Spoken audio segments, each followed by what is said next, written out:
Welcome and thank you for coming. This is our annual candidates forum. It's going to be a little non-traditional because we're going to listen to our candidates and future board members because we are running 3 for 3. But it's still important that people stay involved because we need, under our CC&Rs, 1/3 of our lot owners to cast a vote in this election. If we don't get it, we go through not another candidates forum, but we go through it at the expense of another mailing, another counting. It is going to be important. I think the notice I saw on Info Alert said vote early and vote often. The Chicago tradition, I guess, has arrived here. So in any event, thank you again and welcome. The forum is presented by the Forum Committee. We are not an official part of the TSRA or the board. We are an independent members group. And we do try to present subjects of interest and concern to the membership. And the subjects vary all over the place. Recently we had 2 well-attended forums on the science of sheep grazing put on by our own shepherd, Leigh and Paul. And we had another one on mountain lions in our midst, put on by another local fellow, Matt Nelson, who is a professional tracker. And we move over to things like Sonoma Clean Power and how the net grid works and why you might be interested. So, any rate, before we begin the formal part, I want to make sure first to introduce these folks who are going to speak in just a moment. Jacquelynn Baas, Jackie Gardner, and Marti Campbell. I think you've got all of them. So, a couple of business notes. The emergency exits are here. The bathrooms are across the way in the little building. And I guess next, are there any announcements from members in the audience before we begin? Then I will make my usual announcements. Future forums. April 11th is going to be part of a kind of an all-weekend chapel event, but the forum is 3 to 5, and the moderator, I believe, is going to be Dick Warmer, and the key speaker will be Jim Hubble, who's the designer, architect for the building, and somebody I'm looking forward to meeting because I want to meet the mind that could think of that building and then put it together. It kind of defies our norms for architecture and what we expect. And I think some of the folks who back in that day worked on it will be here. So that should be a really good one, and that's next Saturday, the 11th. In May, we're going to do an update on our hedgerows, kind of what state they're in, healthy and otherwise, what needs to be done, what the thinking is, and a chance for you folks, if you want to comment as well. In June, we're going to have a forum on the science of climate change, what it tells us, and it's going to be put on by Andy Gunther, who is a part-time sea rancher and a full-time worker on climate change. He has a PhD in environmental science, and I think you'll find it's a pretty well-informed, realistic sort of assessment of where it's at. Okay, For today, we're going to have a slightly less formal approach than we have taken in the past. We've eliminated the sword fighting competition and anything else. So you'll get, each of the folks are here are going to have up to 10 minutes to kind of tell you about themselves, what concerns them, what their thoughts are about working on the board, the issues that may be coming up, and other things they think they would like to share with you.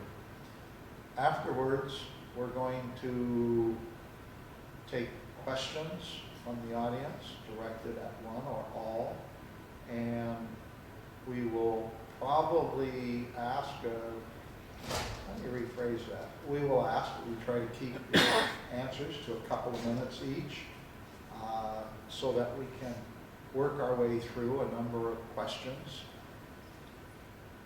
Then, depending on how it goes, if there are lots of questions and we approach 4, we might take a break. If we're kind of winding up, then we'll keep going. By the way, in the back of the room, we were going to do a sort of a get-together across the way, but we decided with this group we might as well bring the coffee and cookies over here. So if anybody feels inspired and need a little sugar boost, the back of the room has it. So enjoy. And with that,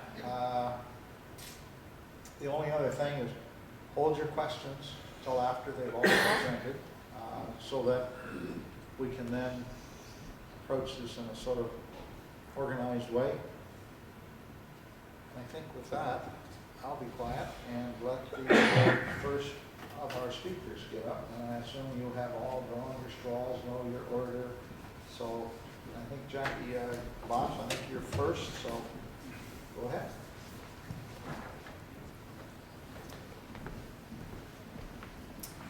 Thank you all for coming. I think it's a pretty good turnout considering that Michigan State men's basketball is playing Duke right this minute.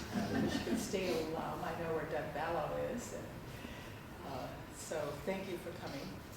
And I appreciate the opportunity to share with you some of my thinking and then to hear what my fellow board members will say. So I'll be talking more about, my kind of thoughts rather than speaking from the kind of experience that they can speak to. Our current Sea Ranch Board of Directors is doing a very good job with issues before it. As a new director, I look forward to learning more about them.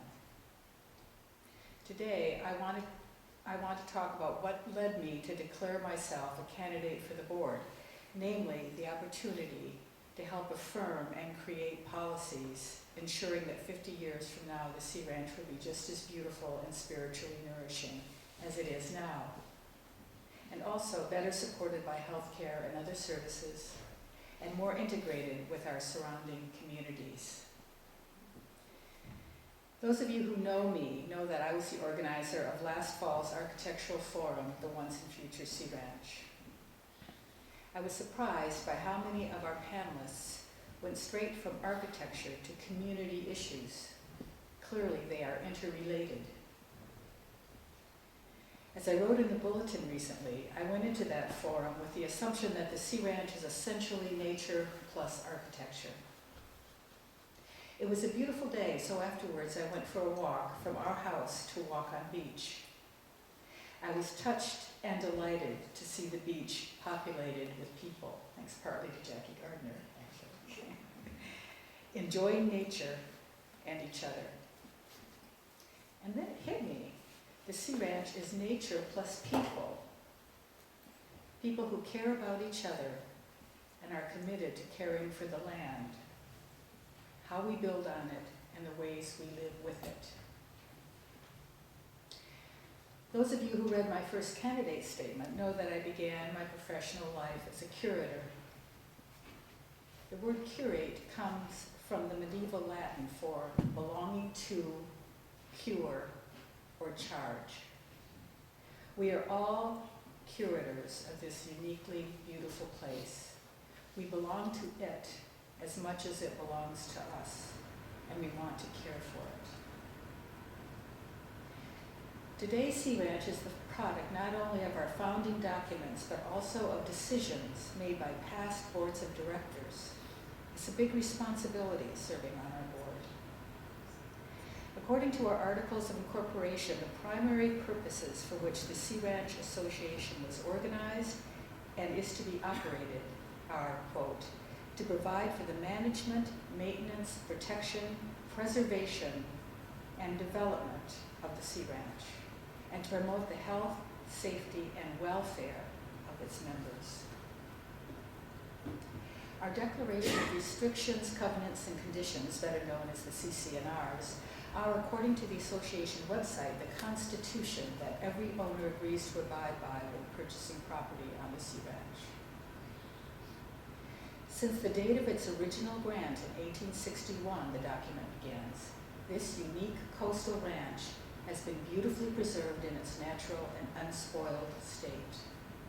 The purpose of this declaration is to perpetuate, with respect to such developed portions, the rich variety of this rugged coastal, pastoral, and forested environment for the benefit of all who acquire property within the Sea Ranch. In addition to preserving the unique beauty and variety of our landscape, I am struck by the CC&R's specific mention of historical traditions and personal spiritual development. Again, quoting the CC&Rs.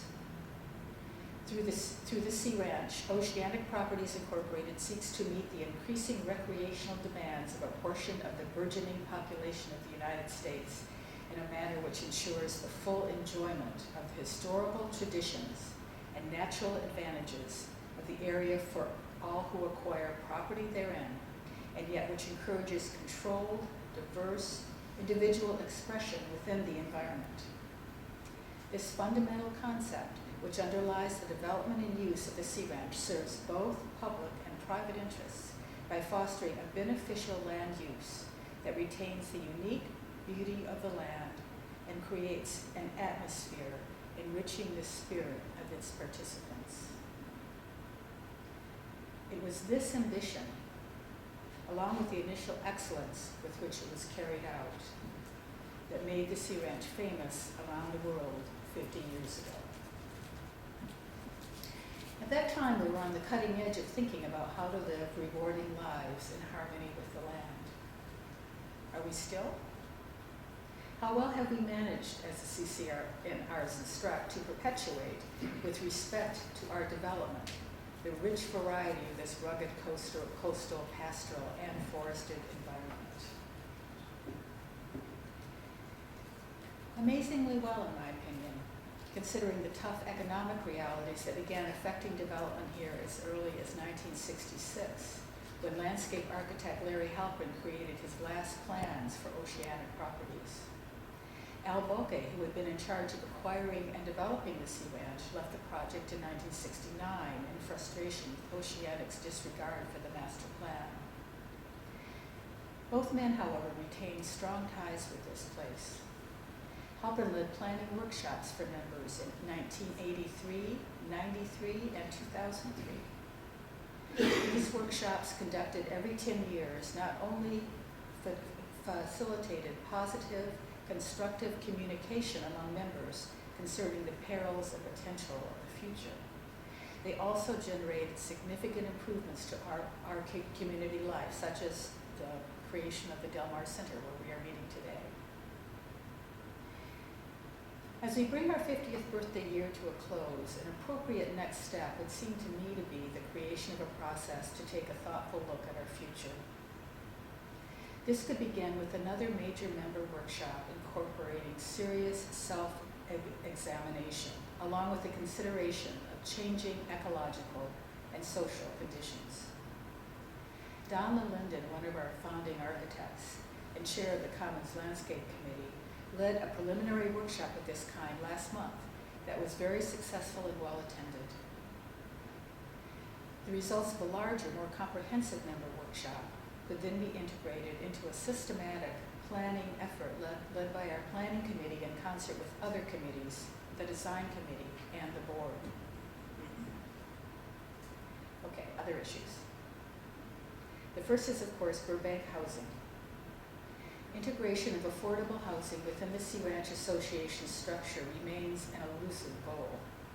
But the current board and our community manager, Frank Bell, seem determined to achieve agreement with Burbank Housing and Sonoma County. We may never see those dues again, but I remain hopeful of a satisfactory resolution. A word about our fiber optic communication project. In October, the Board of Directors voted to authorize negotiation of a construction contract and create a lending structure to finance a fiber optic communication system for the Sea Ranch. I'm sure you've all seen the orange painted lines along the road as you drive around the ranch. Some right here. This is a great project. The next step, negotiation and board approval of an operations contract will be crucial. One interesting benefit is the long-term opportunity for service subscription fees, not just to offset dues, which of course do, but also to create a capital improvement fund so that in the future the association can make capital improvements without having to develop an expensive financial structure for every project. Finally, I want to stress the importance of the membership, and especially the importance of our volunteers. Sea Ranch Association members came up with the fiber project concept, and members developed the idea until it was ready for board approval and staff implementation. The good ideas and hard work of our member volunteers are key to the ongoing welfare of the Sea Ranch. One of my main goals as director will be to help make sure you understand that. And that if you do participate, you will not only know, but will feel just how valuable you are. Thank you.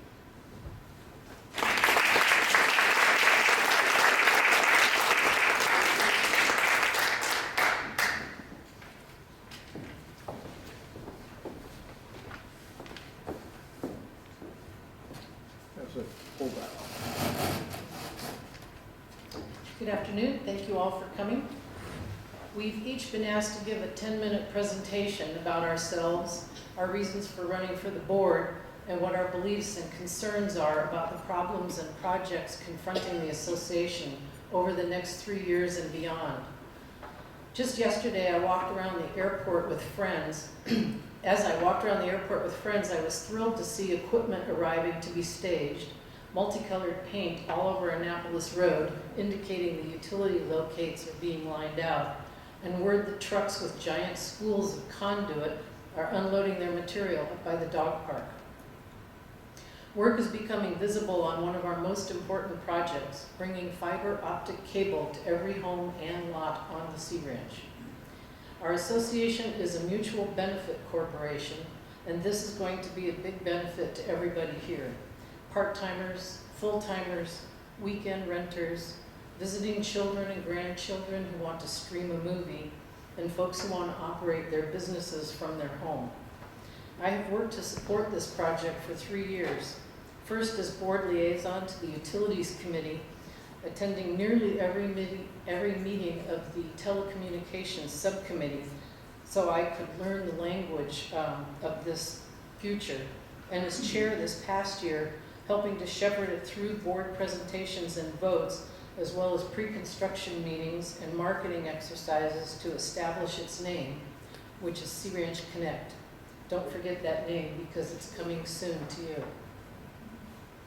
I also worked very hard on bluff erosion issues over the last 3 years, heading up the board subcommittee that oversaw the negotiations to reopen the bluff trail at Sea Pine, which had been closed for 10 years.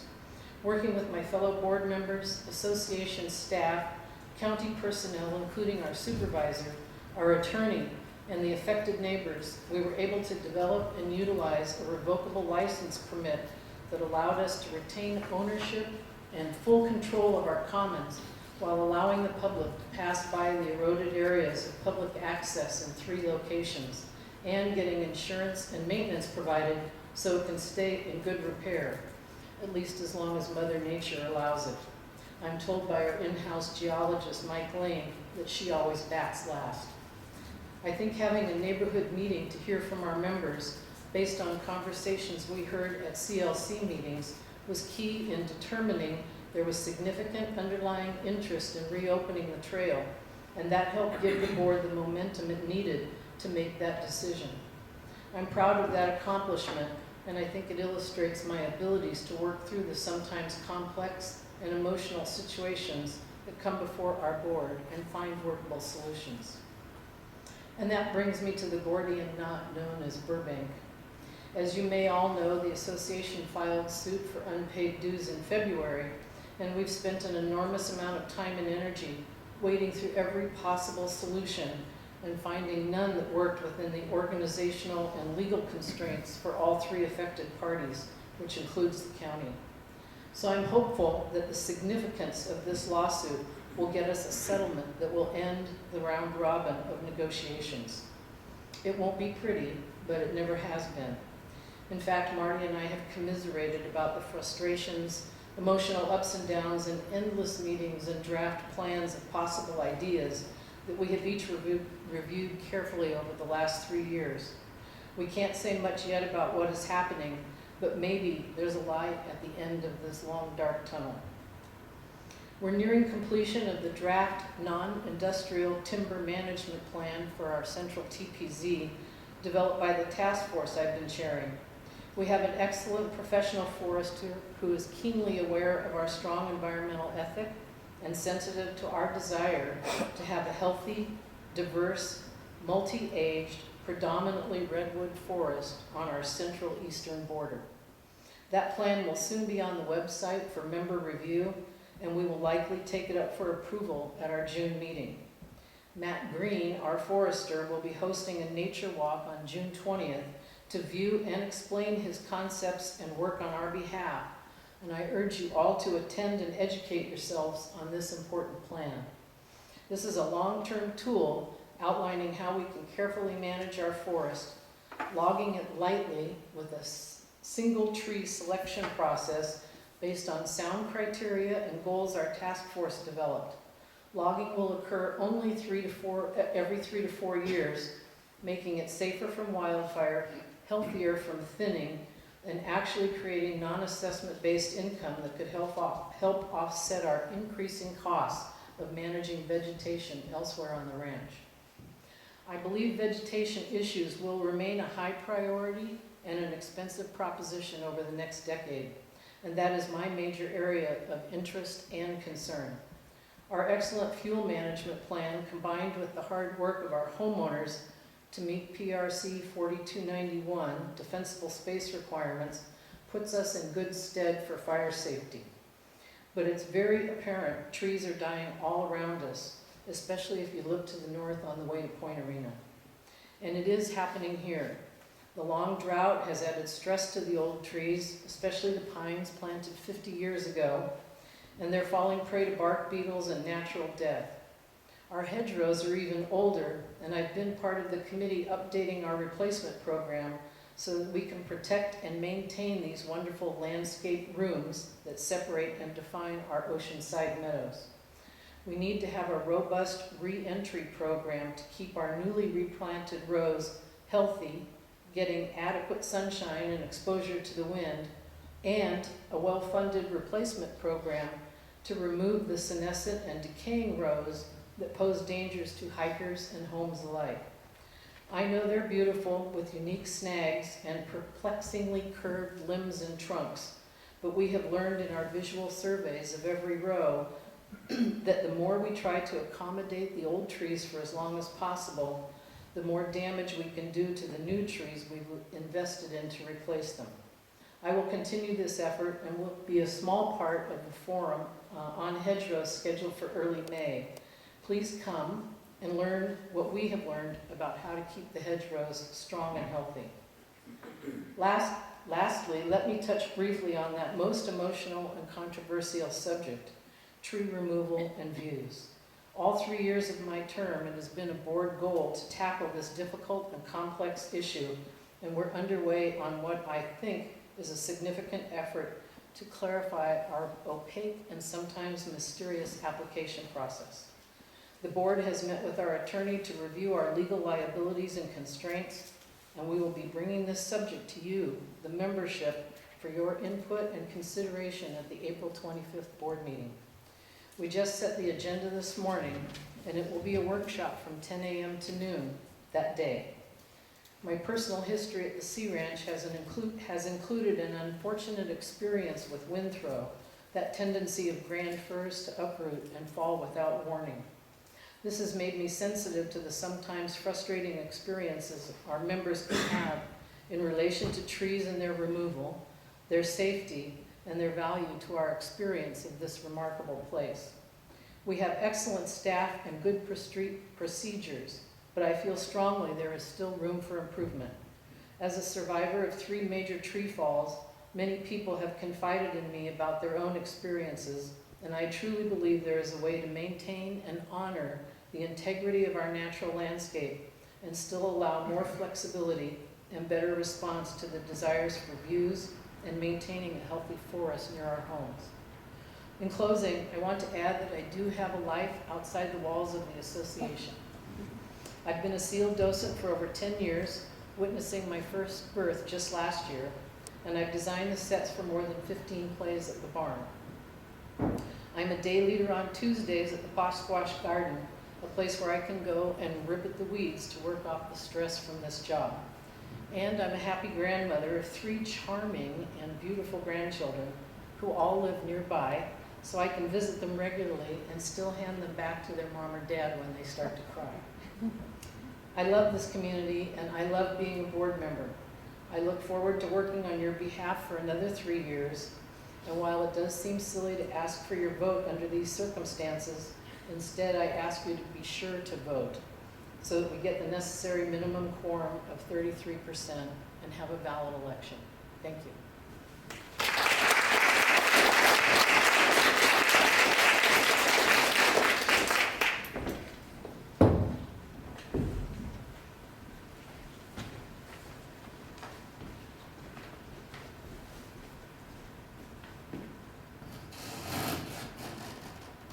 This is a complicated microphone. I'm glad that we are all fairly short.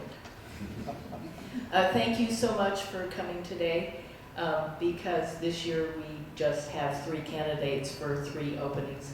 We were curious to see who would give up their afternoon to come hear what we have to say. I'm Marti Campbell. I trust that you have received your first candidate statements in the mail, and I provided an extensive summary of my background, both professionally and at the Sea Ranch, in that statement, so I will not repeat it here, except to say that I have professional training in both finance and management, and my work experience was in finance, operations management, technology management, and consulting. Particularly about online products in the financial services arena. I also have extensive experience at the Sea Ranch in the 25 years I've had a home here at all levels of our governance, starting out with the Finance Committee, serving on various ad hoc committees and other committees, and several board terms. I decided to run again this year to provide continuity to the overall governance of the Sea Ranch, and this came about because in an executive session, in a conversation about a topic that happened 8 years ago, I realized that no one in the room, either board members or staff or the attorney, knew what had happened 8 years ago. And in the scope of my life my life at Sea Ranch. 8 years is not very long.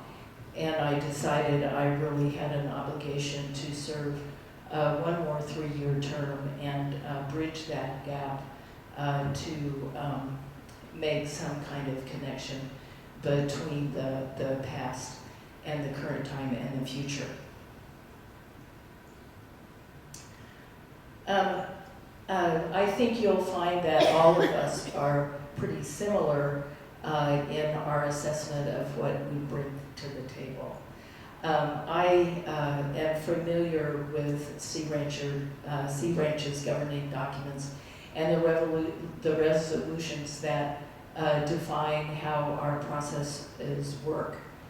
I strongly support Sea Ranch's founding design values, especially the relationship of buildings with the basic landscape forms, which distinguish this development from others, and the authority of the design committee, which is extensive and which is defined in section 4 of the restrictions. In my governing style, I listen.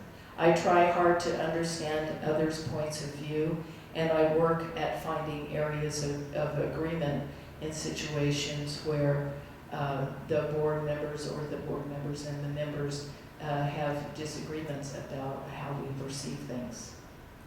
I have a commitment to open government, and by this I mean I think it's important to discuss as much as possible issues in open meetings of the membership and not in closed session.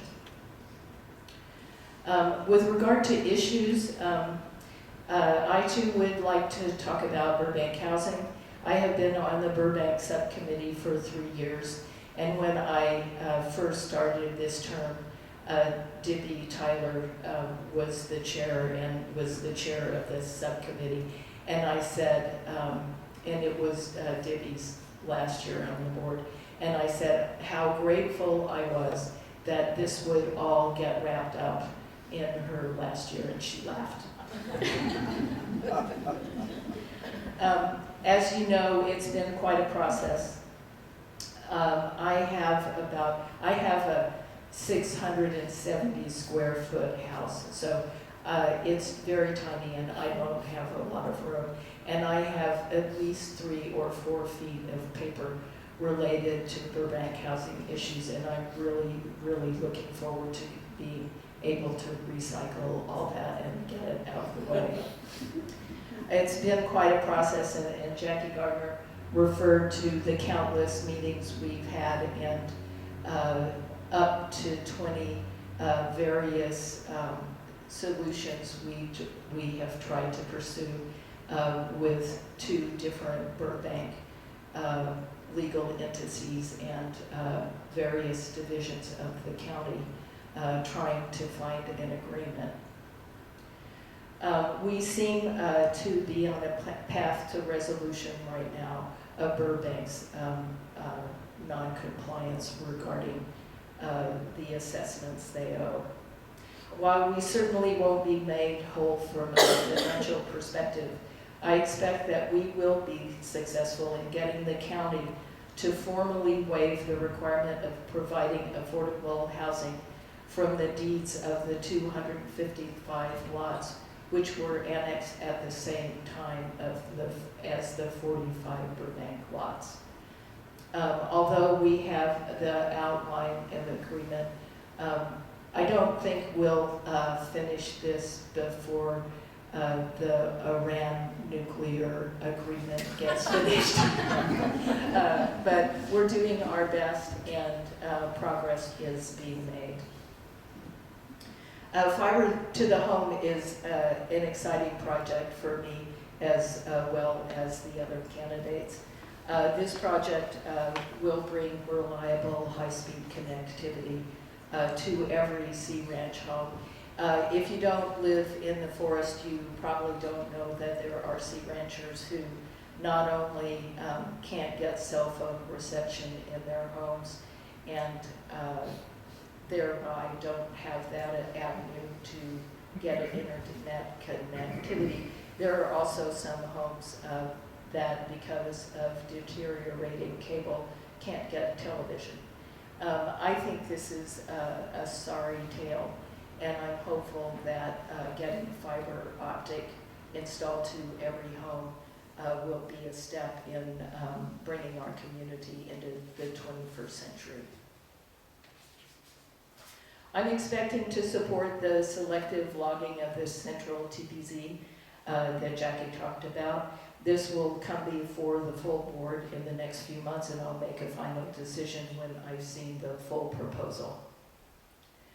I'm pleased with the 5-year plan being developed by the Finance Committee in concert with the Planning and Utilities Committees. This rolling plan will be integrated into our budget process to help predict future major expenses to all of us when we follow the annual budget. The Commons Landscape Committee process is wrapping up now. They have started work on the last of the 10 sections of the Sea Ranch that they're considering. The group has been discussing its continuing role in seeing that the issues they've raised are addressed and completed. I understand there will be a workshop before too long about the future of the Commons Landscape Committee, and I hope you'll keep an eye out for the announcement of that meeting, and we'll try to come. I'm a real supporter of the work that they have done. Landscape planning was discussed in the Planning Committee for years before this project was kicked off, and was continually deferred because of the complexity of managing group decision-making on so large a level. Like Jackie Gardner says, vegetation issues are and will continue to be a significant set of issues for us.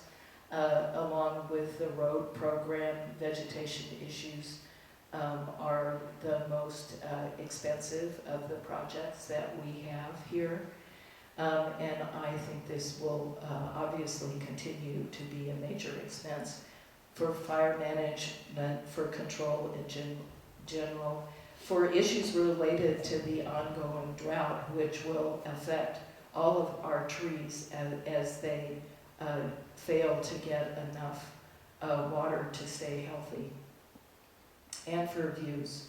I think it's important to see all of these vegetation issues in the context of the overall landscape character of the Sea Ranch, and in the context of budgetary constraints, because at some point I think we'll find that it's impossible to come up with the money to do everything someone would want to do.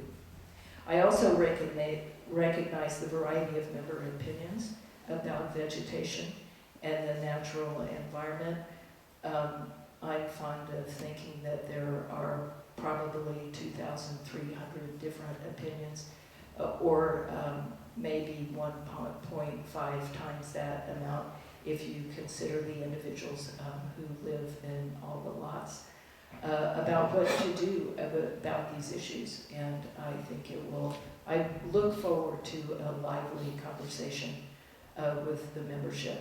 I encourage you to come to the VIEW workshop on Saturday, the fourth Saturday in April, to make your opinions about the VIEW issues known.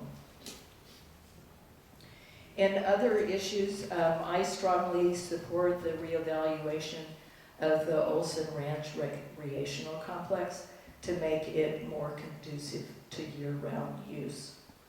A couple of years ago, the Olson pool was closed in the winter because of safety concerns, particularly about the locker rooms. The way the locker rooms were designed does not allow them to be closed insufficiently, really to keep the water out when it's cold and foggy and rainy outside. So they're in the winter, there is sometimes standing water on the floors of the locker rooms because they have plastic roofs and insulation cannot be installed. The planning for how to go about addressing these issues is in the budget for the coming year. It will involve recommendations about changing the design of the building, and these are currently and unfunded. I think we have a significant issue in succession planning for staff. We are blessed with excellent department heads, but they, as are all of us, are aging. And we need to start dedicating some thought for preparing for the future in some areas. Because of the leanness of our staff, there isn't always a successor in waiting, and I think we need to help Frank do some planning in that area. I also see a need for conscious ongoing member education about the founding values of the Sea Ranch as expressed in the design manual, proceedings of past Halpern workshops, and books like by Larry Halpern and by Donald Linden. I found these values core to our sense of community and want to be sure that they're preserved as members turn over. I'd like to close by asking as well that you vote. According to our bylaws, if a third of the members don't vote in this election, we have to keep having additional elections until we achieve a quorum. Last year, 41% of the lots voted, and there's not a lot of room between 41 and 33 and a third. So I would encourage you all to vote, and encourage your neighbors and friends here to vote as well, so that we have a successful election. Thank you very much.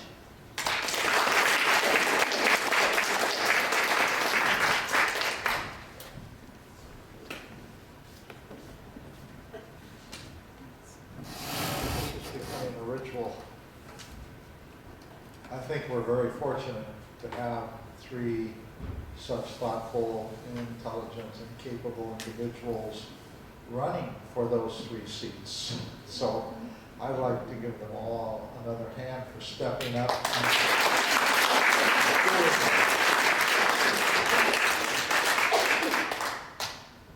Makes me wonder where all the courage is gone.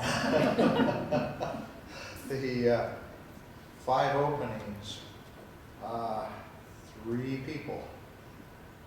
Guess next year we're going to have to start beating the drums louder and earlier to remind people.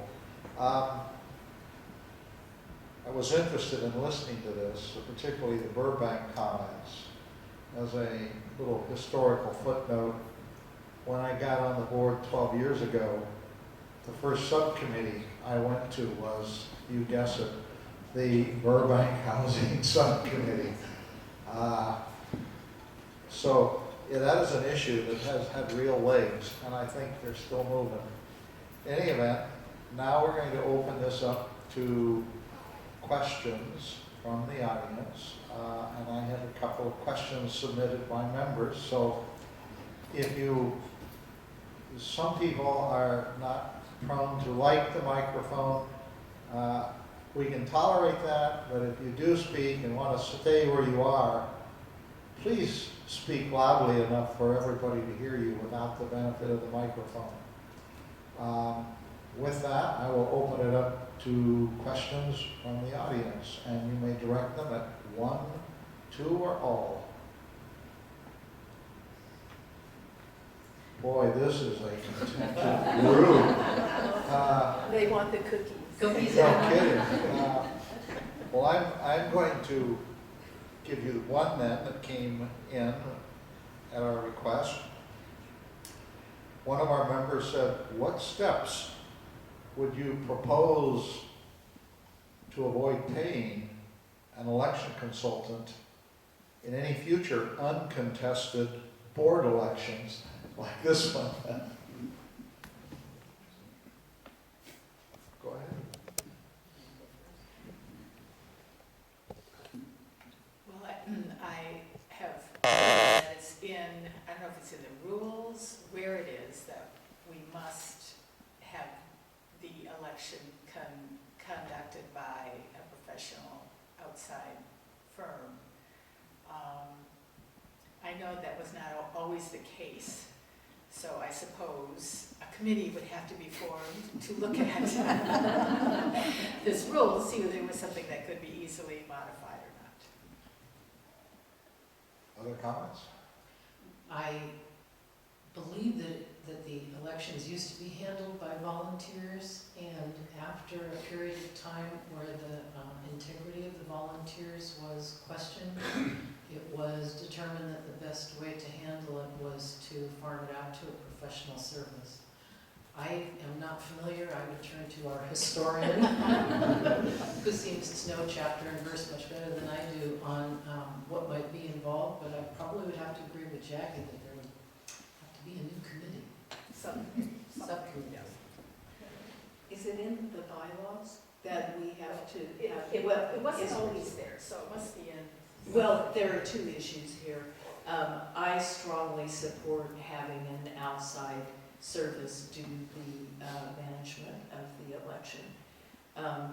When I first became a member here, the election committee actually counted the ballots. And one year the vote was determined by 2 votes. And this was an early year when I was relatively virginal.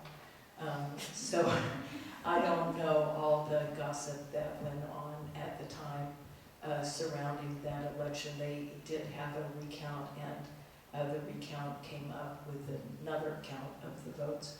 And at that time, they started having an election service do it. I strongly think it's worth every penny to have a professional election service do the counting. The second question is, when the election is uncontested, why we have to have continuing additional tries when until we're successful in having a quorum. I went and looked that up, and at this moment I can't remember if it's in the bylaws or the restrictions. The bylaws can be changed by a vote of the board.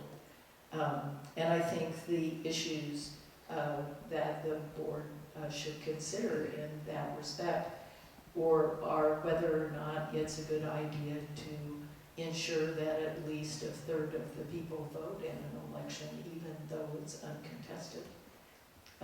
That would be fairly simple to do, and maybe that's one of the first things Jacquelynn Baas can do as a new board member. If it's not in the bylaws, if it's in the restrictions, which I doubt, it's virtually impossible to change the restrictions. Well, so since it looks like this may be coming my way, You don't have to do it just because I stuck it to you. But I agree that the election service is worth every penny during a normal year. This is the first year, I guess in a long time, if not ever, that it has been truly uncontested. In this case, is it really worth the $15,000 to have an election service? In your opinion, in a year like this, could we just Well, say? considering we didn't know that was gonna be the case, it was very hard to plan for that. Yeah, So with 1 or 2 weeks' notice, it's awfully difficult to change everything. We have to have a contract. Yeah, we have a contract, a contract, multi-year contract. and we enter into the contract with the election service months before. I was going to suggest just pass a resolution banning uncontested contests. I think we'll have a resolution that Leigh Mueller be drafted as candidate. Hey, Leigh, Mike, Go ahead. I was the chair of the elections committee for a year, and I actually ended up sitting in the room with them while the independent people counted the ballots. It isn't just counting the ballots, it's also verifying that they are legitimately voted, that there isn't a problem with them being marked or addressed or all of that. So there's a little more to it than just the number of ballots. And I think that's part of why we want to have an independent elections person come in and do this, even in an uncontested election. Well, I think that's a sort of a sense of, it would be a good thing to do, but there was a time when our election committee actually did the counting and verifying. And I think the thrust of this is, why are we paying, a good chunk of the money we pay is mailing out the statements and the ballots and so on. But even so, there is a director of the election that we hire or retain outside so that we don't get into internal disputes about people questioning other people and what they were doing. So this is an old issue. It's very interesting to have this particular kind of twist on it, though. And I don't recollect, at least in the last 14 years, we've never had an uncontested election. The tradition is for the last Tuesday for everybody to wait till about 3:30 in the afternoon before it closes, and then suddenly there are 3 or 4 more people. And obviously that tradition has been lost. Anyway, further questions from the audience? Okay. Leigh, the shill is going to come up with another one. The question was, what do you think the policy should be for bicycles on TSR trails? You'll never guess it was an enthusiastic bicyclist who wrote this, but go ahead. Well, since you went first before, I'll go first. Well, we have some bike links on Sea Ranch, but having been involved with bluff erosion and walking the length of our bluff trail with Mike Leigh, our geologist, and putting myself to sleep for several nights reading the geologic reports and identifying 32 known erosion sites, I have a hard time saying that riding bikes on the bluff trail would be a good idea. I do walk quite a bit. I know that water sheets down after rains across our meadows, and those meadows can be very, very wet and a little dicey just to walk in, and I would think that more damage could be done by bicycles during those wet periods and rutting. So I'm not sure that I would be in favor of expanding it any more than it is now. I think it's been carefully thought out, and I don't know whether the Trails Committee would have more insight and have given more consideration to that, but I would certainly ask them.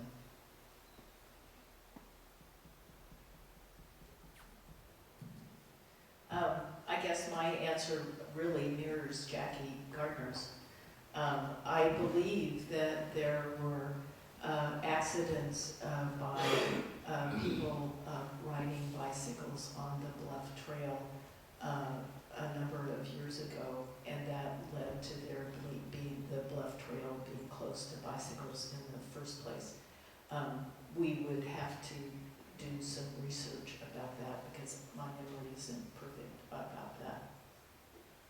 And the only thing I would add to Jackie's comments is it can be frightening to people walking on the trails to have people riding bicycles quickly on the trails, and if we import bicycle riders in from San Francisco, that would be definitely the case, because they don't feel like they have to obey the traffic regulations, even in an urban environment. Sounds like this is going to get referred to the Trail Committee. Okay. There you go, Debbie. Can I do it from here? Yeah, speak up, that's all. Okay. I'd be interested in the Jackie's opinions on open meetings. Marty expressed hers. When I first went on the board, it was to get everything out of executive session. I felt that too much was being done in executive session. I worked hard on that while I was on the board, sometimes successfully, sometimes not. It's very seductive to get started on a discussion that may start off all right and goes sideways into really something that needs to be done in public.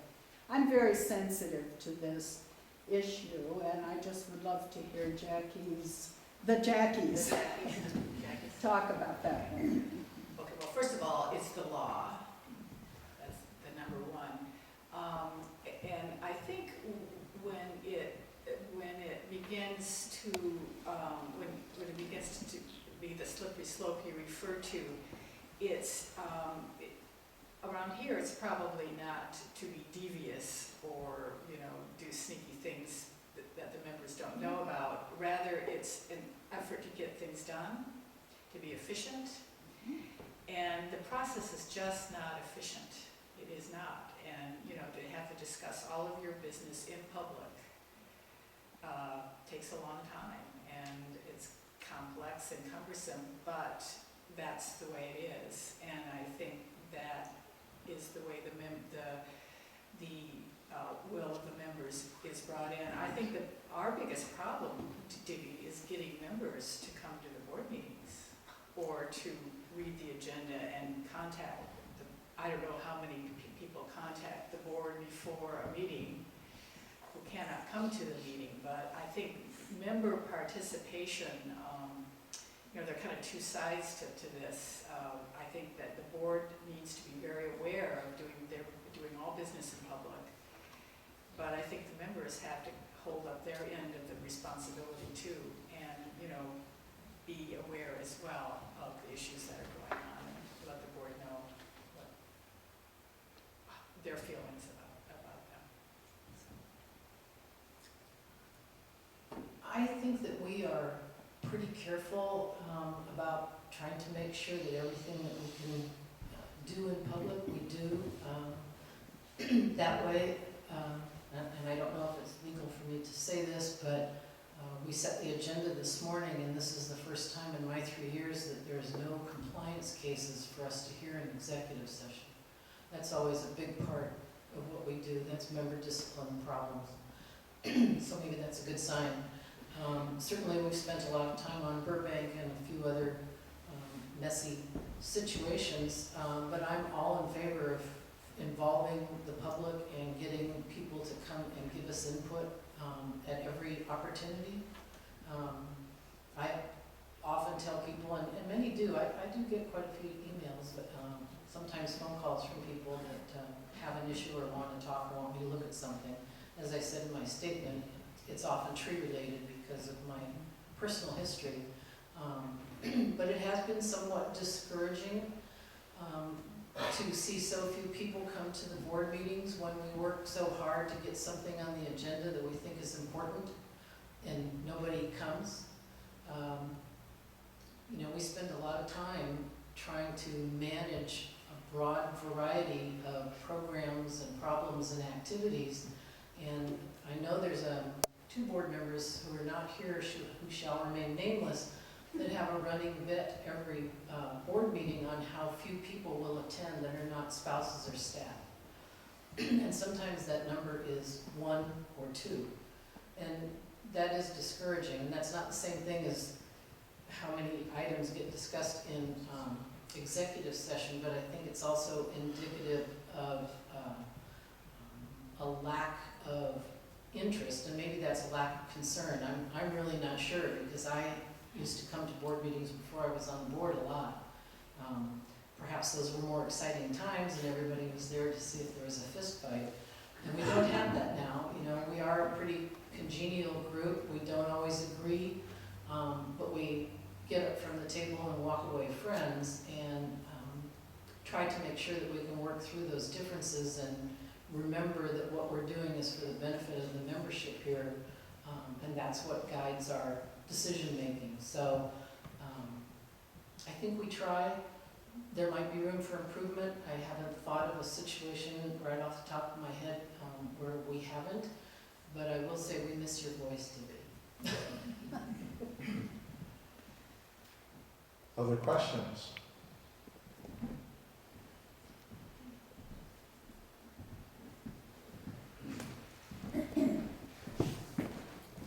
I'd like to do a follow-on if I may, sort of on that topic we were just talking about. One could perhaps deduce from the fact that it's an uncontested election and the fact that, as you say, family and friends are the only ones who show up at board meetings, that we're governing well, that the issues are known and are not highly emotional issues and people are, think it's being handled, or there's a general level of apathy sort of amongst the sort of membership that are now present. Either way, I'd like to hear your view on how you see that putting a different onus on the board members and the board to govern, basically in the absence of the membership. Thank you.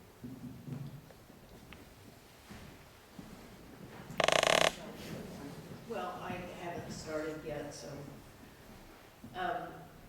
That's an interesting question, Nigel, and I'm glad you asked it.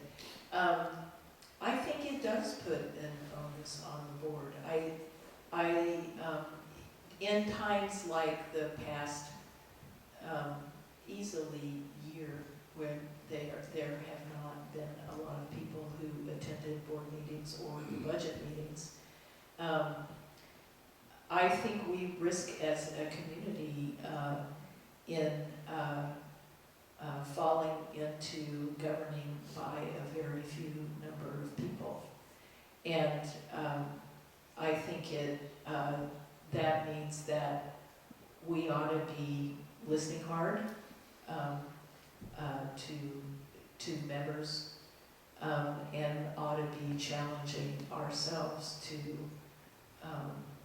think of a variety of points of view and not just assume that our personal point of view is everyone's. I think there's a tendency to do that, and I think we need to challenge ourselves not to.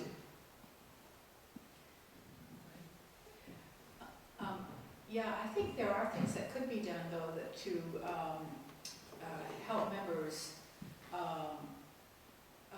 know when there are items of interest to them that are going to be coming up. I think, the agenda packet is sent out. I don't know how many members actually read the agenda packet, probably not too many,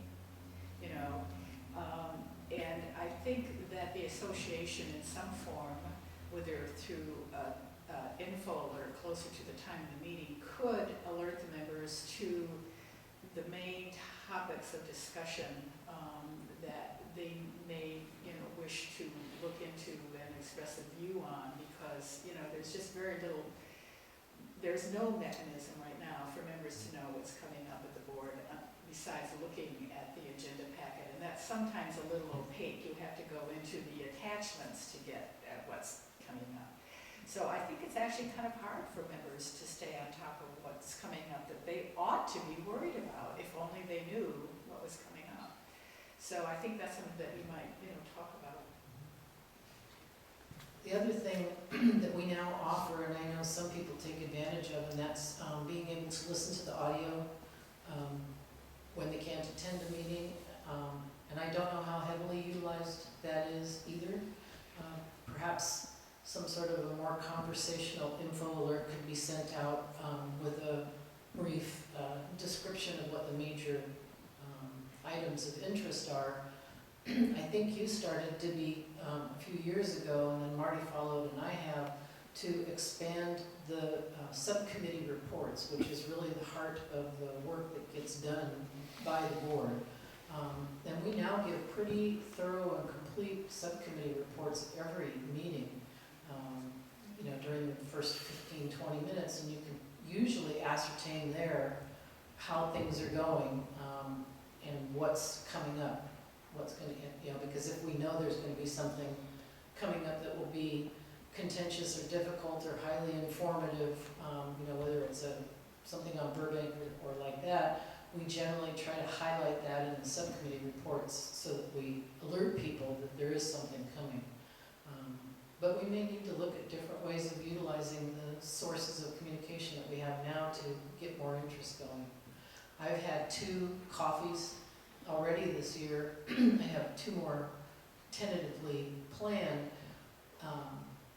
And when it first became clear that there was only 3 of us running, I thought, well, maybe I don't have to do any, and that would be a relief.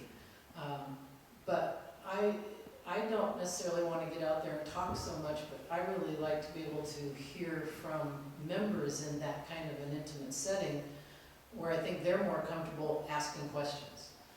And so that's one of the reasons that I've made a point of going out and putting myself in front of people so that I can hear what's on their mind and be able to answer those questions. And I don't know quite how to incorporate something like that into a board meeting, but maybe that's something that needs to be looked at a little more closely. Other questions? In the last couple of months, I guess I've heard or seen in the minutes an occasional comment or reference to the fact that there's a lawsuit pending with the board. And that brings up, and of course we have no information about it because it's kept confidential, but it does bring up a question for me, which is how the board handles communications with its members when a lawsuit is initiated against Sea Ranch Association. I guess my thought, knowing nothing else, and any restrictions, would be that it would be nice to receive some communication from the board when a lawsuit is filed by way of a 1-paragraph description that refers to the specific content of the lawsuit with a reminder that deliberations are confidential and so forth and so on. But at least the members would know, in general, something about what is going on. In the past, the couple of lawsuits that I'm familiar with since I've been here at Sea Ranch seems to have followed a similar path. One lawsuit is filed, it takes a few months for members to become aware that something is going on in that area. And when they become aware, then there is a circulation of a rumor mill that starts with a lot of misinformation and people being upset, much of it due to a complete vacuum of information. So I guess I'd like to hear your comments and reflections on that. Sure. Yeah, guess I'll start. I don't know what rumors you've been listening to, but if the lawsuit you're referring to is the lawsuit we have filed about against Burbank for non-payment of dues, we have filed a collection action for the past dues that they have not paid since October of 2013. I believe the October board meeting, in the Burbank Housing Subcommittee report, we reported in that report that the letter of intent, the other parties were not meeting their obligations in the letter of intent we had signed the previous year, and that we were notifying the other parties that we were withdrawing them from that, which required a 90-day period to elapse before the letter of intent would be in effect canceled. We said at that meeting to the membership that when that period had ended, we intended to file a collection action against Burbank. We said the same thing in the December meeting, and when the 90 days were up in January, we then had a special meeting the end of January to talk about the details of how that would happen. And then on February 17th, we filed a collection action against Burbank. We did not send out a letter to all members saying we were going to do that, but there was ample communication to members who made an attempt to follow what was going on, that's what we were doing. This is not a kind of legal action which would result at any point in our foreclosing on the property. It's just a financial action against them to collect the dues. It is actually part of a larger strategy of negotiation with them, which appears to be working. Yeah, that was actually not the example I was thinking of. I'm not aware of another lawsuit. Well, no, the reference I was making was to the one before was it the Hills? The Hills case. Yeah. Yeah. I And wasn't- I thought there was something You're else that was reaching pending. back where neither Jackie nor I were on the board at any time during the Hills action. Okay. And I'm not aware of any other thing that's getting close, but if you've heard that someone is gonna sue us, let us know.